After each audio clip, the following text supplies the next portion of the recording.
अनोढ़े जंगल महल all आड़ांग रे मान आदित्य मांडी जंगल महल रिया बीर बुरु दारे नाड़ी हरियर धुबी घास निद्दो हाली हरियर बानुआ आइचो अड़ांग तर्को कना सेरमा रिमिल रे मानमिया अंतर रे जंगल महल रे नीत हों बेड़ा आहला बांगते चांदुआ तेरदेज बांगते काड़ांग काड़ांग ᱧᱩᱛᱟᱹᱛ गे ओना ᱧᱩᱛᱟᱹᱛ रे काड़ा मानमिया रधन अड़ांग तारको कना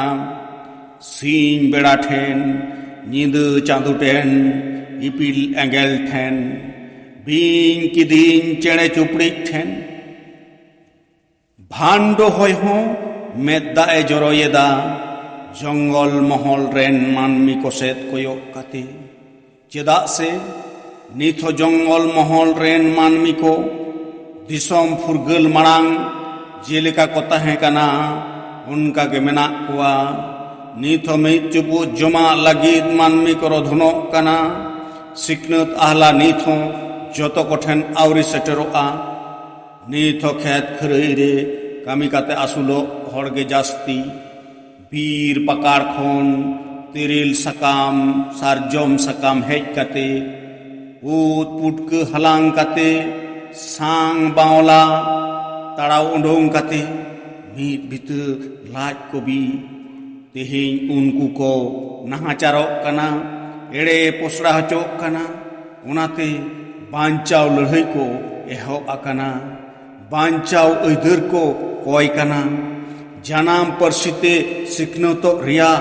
दाव को कोय कना बांचाव अइधर सिकनत अइधर कोयते बांग को ᱧᱟᱢᱮᱛᱮ लड़ावना को एहब अकदा उना लड़ावना दो सनाम होड़ा जंगल महल रिया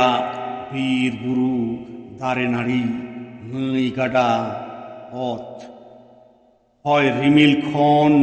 आंजोम हिजुक कना जीवी चला रहो मायाम लिगी रहो जंगल महल रेन मानमी को बांचाव लड़ाई